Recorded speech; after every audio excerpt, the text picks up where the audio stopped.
राजनीति भी अभिनय सरीखी है।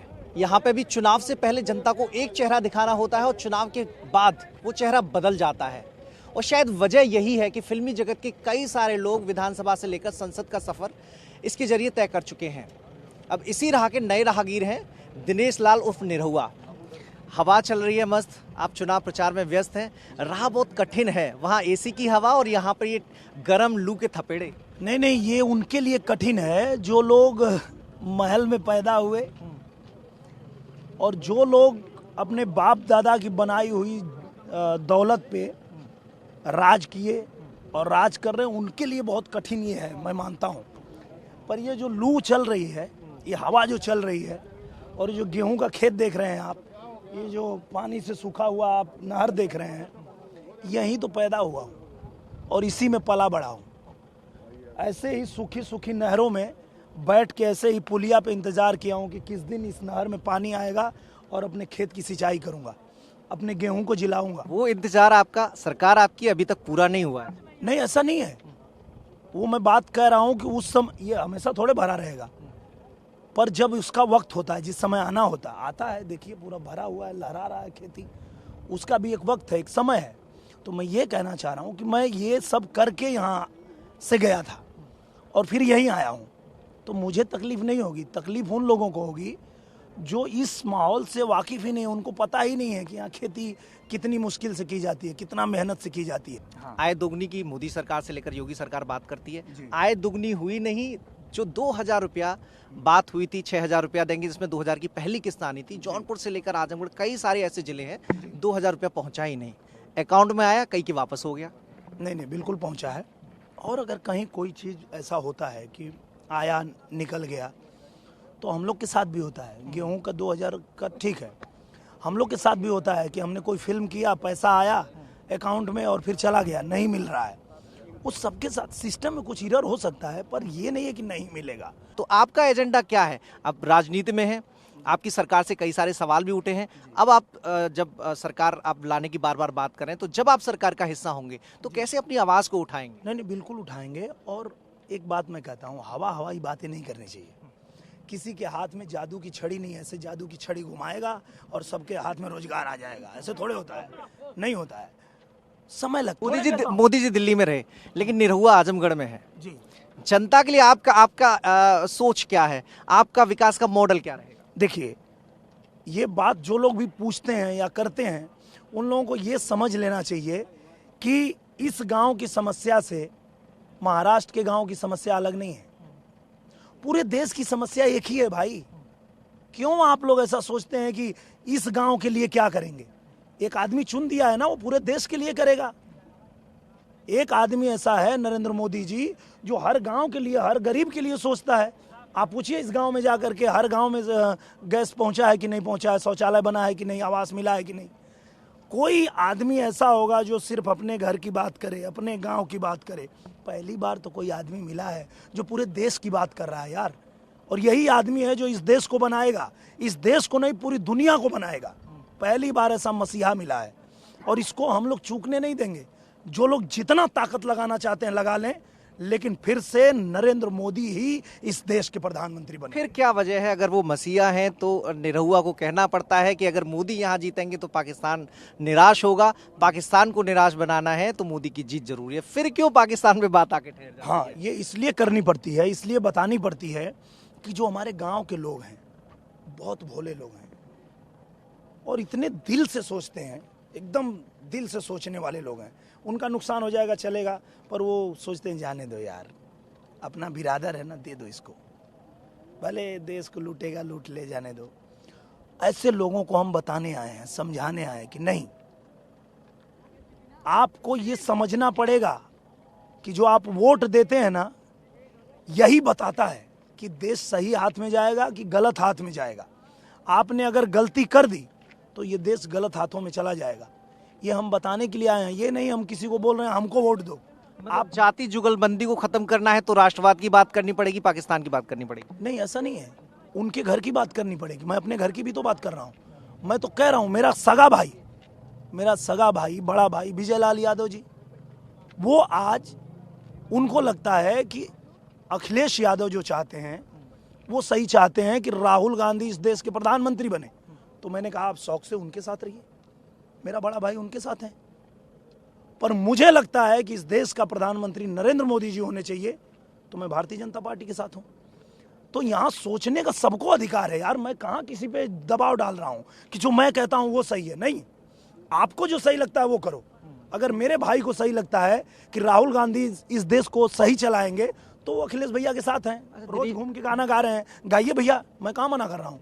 पर मैं नहीं मानता हूँ, मुझे लगता है कि नरेंद्र मोदी जी इस देश को सही चला रहे हैं और भी आगे चलाएंगे, तो मैं भारतीय जनता पार्टी के साथ दिनेश भाई, एक चीज बताइए, जाति समीकरण में पूरा उत्तर प्रदेश और भारतीय की राजनीति फंसी हुई है। अब आपकी आजमगढ़ में जीत का आधार क्या है? पहला चरण बीत गया है, बहुत स्थिति मजबूत बीजेपी की बताई नहीं जा रही, ऐसा विश्लेषण कह रहे हैं। अब आप मुकाबला कैसे करेंगे? क्योंकि अखिलेश यादव दलित, पिछड़े और माइनॉरिटी, इनकी जीत के भरोसे हैं। आप सोच लीजिए कि ये लोग कुछ लोगों के भरोसे हैं, अब मेरे साथ इसका उल्टा है, मेरे साथ पूरा आजमगढ़ है। अमेठी में हमने योगी आदित्यनाथ जी से बात की थी, उनका कहना था कि ये अमेठी स्मृति ईरानी 74वीं सीट जीत रही हैं और 75वीं सीट आजमगढ़ होगी। निरहुआ पर इस भरोसे की वजह क्या है? आपकी मुलाकात भी हुई, ऐसा कौन सा मूल मंत्र दिया है कि आजमगढ़ जिससे फतेह करने वाले हैं आप? देखिए क्या है, वो संत आदमी है, और संत आदमी जो होता है उसको शक्ति तो होती है, नहीं तो उनको क्या ज़रूरत थी कि मुझे मुंबई में ऐसे देखे एक मंच पे और उन्होंने कहा आप लखनऊ आओ। मैं लखनऊ आया, उन्होंने चुनाव लड़ा दिया, मैं चुनाव लड़ रहा हूँ। कहीं ना कहीं हर व्यक्ति का जन्म इस दुनिया में किसी न किसी उद्देश्य से होता है, और मेरा भी जन्म किसी खास उद्देश्य से ही हुआ है, और शायद इसलिए ही बाबा ने मुझे यहाँ भेजा है, आजमगढ़ भेजा है, कि यहाँ के गरीब लोगों को, दलित लोगों को, जो ये लोग फंसा करके और देश के विरोध में खड़ा करने की कोशिश कर रहे हैं, उनको शायद मैं आकर के यहाँ समझा सकता हूँ। और मेरा जन्म इसलिए हुआ है कि मैं यहाँ जाति धर्म से उठ के लोगों को देश हित में सोचने के लिए समझा सकूं। चुनावों में क्यों बजरंगबली और अली की लड़ाई होने लगती है? जब सरकार को और आपको भरोसा है आपके विकास के कामों पर, आपकी सोच पर, राष्ट्रवाद पर, तो फिर क्यों अली को बजरंगबली के मुकाबले खड़ा कर दिया जाता है? मुस्लिम मतों की ध्रुवीकरण की बात मायावती करती हैं, योगी जी फिर आरोप लगाते हैं बिसाहड़ा जाकर कि पिछली सरकार ने गलत किया। क्यों इनकी नौबत आती है? क्योंकि जो लोग जो कुकर्म करते हैं उनको याद दिलाना जरूरी होता है, उनको बताना जरूरी होता है कि तुम क्या गलत किए। आज तक आपको नहीं था किसी धर्म के प्रति, बाकी लोगों के प्रति आपके मन में नहीं थी संवेदना। चुनाव आते ही आपने जब अपना रंग दिखाया तो वो बताना तो पड़ेगा ना, वो तो बताना पड़ेगा। दूसरी बात यह है कि जो लोग जिस भी धर्म के मानने वाले हैं उनको मानना चाहिए, क्योंकि धर्म ऐसी चीज है जो आदमी को इंसानियत सिखाती है। कहने की बात यह है, पर मैं क्या बात करता हूं, मैं मेरी बात करता हूं। मैं ऐसा व्यक्ति हूं जिसके लिए सब लोग समान हैं, और कोई ये नहीं देखता है कि मैं ब्राह्मण हूं, मैं दलित हूं, मैं यादव हूं, मैं पिछड़ा हूं तो मेरा निरहुआ नहीं है। ऐसा नहीं है। आजमगढ़ हो, पूर्वांचल हो, उत्तर प्रदेश हो, बिहार हो, हिंदुस्तान हो, हर व्यक्ति मानता है कि ये मेरा कलाकार है और मैं हूं। कि अवते चुनाव फिर आए गिला नेताजी, बन के बहुरूपिया दिखाए गिला नेताजी। तो उन इसी जनता को ये भरोसा देना है कि आप बहुरूपिया नहीं है। नहीं, उन बहुरूपियों का पोल खोलने आया हूं। ये जनता से पूछ लीजिए, मैंने किसी को नहीं कहा कि मुझे वोट दो। मैंने पूरी जनता से ये कहा कि अपना दिमाग लगाओ, निरहुआ जो कहता है उसको मत मानो। मैं जो कह रहा हूँ वो सही है, ये जरूरी नहीं है। अपना दिमाग लगाओ, क्या कुछ सही कुछ है, क्या गलत। भोजपुरी में जनता को बताइए, क्योंकि आप फिल्मी स्टार हैं, तो वो आपके जलवे दिखने चाहिए। मैं तो उन लोगों को यही कहता हूँ, सोच के करिया मतदानवा मोरे गांव के लोग, सोच के करिया मतदानवा मोरे गांव के लोग, नहीं तो देशवा बेच दी है बेईमानवा मोरे गांव के लोग। देश से बढ़ के कुछ ना होला, सब बाटे बेकार, देश के हित में एक बार फिर से मोदी सरकार, निरहुआ कैले बायला नवा मोरे देश के लोग। रोड शो आप कर रहे थे तो लोग, एक खास पार्टी के लोग पथराव कर रहे थे, क्या डराने की कोशिश हो रही है आपको कि नहीं आजमगढ़ तो हमारा है, भले आप प्रयास कितना भी कर ले? नहीं, वो यहाँ के लोग नहीं थे, वो क्या है, वो बाहर के लोग हैं जो आज तक आजमगढ़ पे राज किए हैं, और अब उनका राज जब खत्म होने जा रहा है, उनको लग गया कि नहीं अब तो आजमगढ़ का बेटा आ गया, पूर्वांचल का बेटा आ गया, अब हम यहाँ से जाके वहाँ राज नहीं कर पाएंगे, तो वहाँ से आदेश दिया कि भाई उसको रोको, नहीं तो हमारा साम्राज्य गया। तो ये वहाँ से निर्देश आ रहा है। उसके बाद ये लोग जो 2 4 5 बहके हुए लोग हैं मेरे ही भाई, वो आप 10 दिन जाने दीजिए, वो मेरे गले से गले लगेंगे और आपको दिखेगा। हर बच्चा यहाँ का मेरे साथ मिल के खड़ा है, मेरे कंधे से कंधे मिला के खड़ा है। भगवान श्री कृष्ण ने कहा था कि अधिकार खोकर बैठ रहना यह महा दुष्कर्म है, और न्यायार्थ अपने बंधु को भी दंड देना धर्म है। अगर आपका भाई गलत जा रहा है तो उसको दंड मिलना चाहिए, और वही दंड देने आया हूं मैं। अच्छा, आप राहुल की एक सवाल और, राहुल और की बात आप कर रहे थे। प्रियंका वाराणसी से मोदी के खिलाफ चर्चा है कि चुनाव लड़ने वाली हैं, उस पर क्या कहेंगे? मैं ये कहता हूँ, ये देश के लोग जो हैं, मैं फिल्मी आदमी हूँ ना, आपको फिल्म के हिसाब से बताता हूँ, ये जितने गांव घर के लोग हैं, हमारे देश के लोग हैं, ये लोग सामाजिक फिल्म, एक्शन फिल्म देखना चाहते हैं।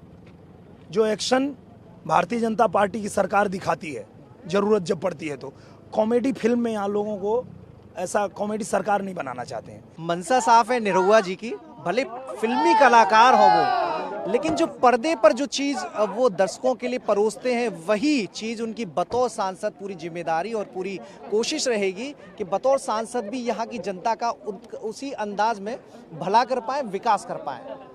वीडियो जर्नलिस्ट दीपक त्रिपाठी के साथ मनीष यादव, TV9 भारतवर्ष, आजमगढ़।